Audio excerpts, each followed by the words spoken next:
After centuries of hating one another, what would happen if we were to unite? You are so pretty. And she goes, right? She looked away. I said, no, you are so pretty. And then heard her ask her mom, like, about me sitting up front, right? What that means. Her mom said, oh, that's first class. And she said, Mommy, why we can't sit here? They're having this quiet conversation. Right. They get in their seat. I told the stewardess, go get that little girl. She said, which one? The little girl that walked by me. She went and got the little girl. I said, listen, you have my seat if the mom's okay with it. The mom was like, absolutely. So I said, she has my seat. Whatever she wants, order it. But my point is, I created black privilege with it. We have to start to create that. White people only have white privilege because they privilege their people. We have to start seeing our black people and privilege them. Yeah. We have to do that. That is something I'm calling out every black person to do. If you got a penny or if you got $1 million, figure out once a day what black person you can privilege. I don't care if it's your neighbor or if it's a family member. Please do that. Black people, and I'm calling out everybody black. We have to create our own black privilege. We have to. It's non-negotiable. What does that look like? I was on a plane sitting first class. There was a little girl walked by me. She had a backpack on. She was so adorable, and she just kept staring at me. And I said, you are so pretty. And she goes, right? She looked away. I said, no, you are so pretty. And then heard her ask her mom, like, about me sitting up front, right? What that means. Her mom said, oh, that's first class. And she said, Mommy, why we can't sit here? They're having this quiet conversation. Right. They get in their seat. I told the stewardess, go get that little girl. She said, which one? The little girl that walked by me. She went and got the little girl. I said, listen, you have my seat if the mom's okay with it. The mom was like, absolutely. So I said, she has my seat. Whatever she wants, order it. But my point is, I created black privilege with it. We have to start to create that. White people only have white privilege because they. So, this is something that we know nothing about because we have been taught to hate each other, to rat on each other, to be jealous and envious of one another. And this is the sad part about that. This has been going on for hundreds of years. It might have been going on for thousands of years. But the buck has to stop somewhere. I mean, aren't we tired of watching how Europeans fake like they love one another, but in front of us, they privilege their people. They make them seem like little queens and kings in comparison to our children. Okay? Most of the time, you'll find parents howling and screaming at them out there in public. But with most white European children, when they're out there in public and they do something wrong, everybody look around like they didn't do anything. Something similar to what happened to the little boy I was telling you about that got arrested, and nobody's talking about it. 5 white Las Vegas police officers standing around him, handcuffed him, did not put any kind of jacket over his face or anything. So they're going to publish that all over. And I hope they get sued. Not only that, I hope they get everybody because, had it been one of them, he would have had a jacket. They would have tried to protect him. But what they're showing us is that we have no protection and we don't try to give no protection. Because a lot of times, fear comes into play of what happened before and all of this other stuff. But what most Black people don't know is it doesn't matter if you be a good Tom or a bad Tom. They're going to come for you anyway. That's just the way it is. Now, let's look at Black folks privileging Black folks on a higher level, a deeper level. And I'm saying this because if we look at the difference between two countries, maybe,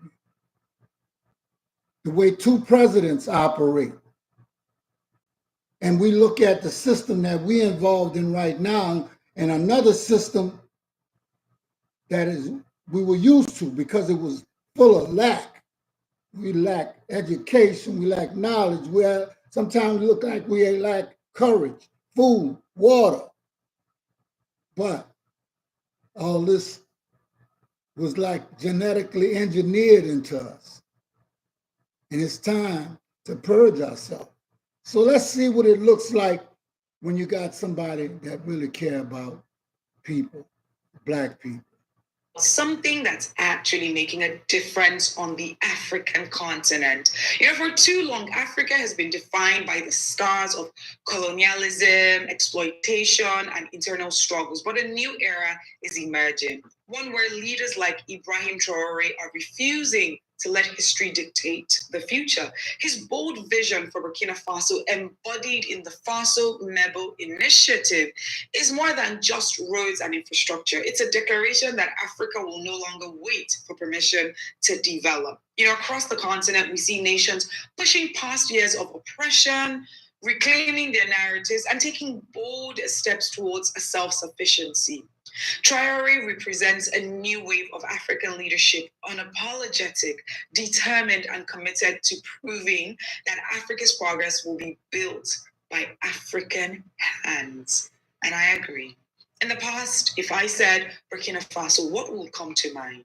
For many years, it was a country that faced its fair share of challenges, security threats, economic struggles, political instability. But today we're talking about a major development project that could change the game. Burkina Faso's President Ibrahim Traore has launched an ambitious infrastructure project called Faso Mebo, which in simple terms is all about building roads, opening up cities and rural areas, and making transportation smoother across the country. And we're not just talking about a few pothole patches here and there. This is serious business. The first batch of equipment has already arrived, and it's no joke. Over 900 heavy-duty machines and vehicles, including bulldozers, excavators, graders, even mobile projectors. Now, why does this matter, you might ask? A country like Burkina Faso, where accessibility can be a huge challenge, especially for farmers, traders, and security forces, good roads could be the difference between economic progress and stagnation. We've seen this play out in other countries. And President Traore is making it clear Burkina Faso deserves proper roads, just like any other country. He even said, and I quote, "If small countries with no resources have paved roads, there's no reason why we can't do the same." And I agree 100%. Now, let's put this into perspective. The goal is to pave between 3,000 and 5,000 kilometers of roads every single year. That's like building a highway from like Lagos to Nairobi every year, just to give you a sense of the scale. Infrastructure is a game changer in any country's economy. One thing we do know is that strict discipline is being emphasized in how this project is actually carried out. Traore himself personally inspected the equipment. He's not leaving things to chance. Beyond just roads, this particular initiative aims to urban planning, to create decent housing for the people of Burkina Faso, and even develop public green spaces. So if it works as planned, it's more than just a transportation project. It could actually change the landscape of Burkina Faso. One thing's for sure, Africa is rising, and I'm loving that I'm here to see it. Drop your comments. So, in closing, I'd like to say, why do we feel apologetic about taking our rightful place back, about finding out who we truly are, about helping our brothers and sisters here and abroad? You don't need nobody's permission to be a human being. All you have to do is come to the point where you will be a human being or you won't. I mean, if you try and fail, you're going to have the same outcome as the colonializers have always made it, that if they can't have what they want, they will kill you. So make up your mind. We've seen for so long that no matter what you do, they're not looking to get together with you. There's only a few of Europeans that feel that way. So what I would say is we can have a peaceful society, but you're going to have to fight for it.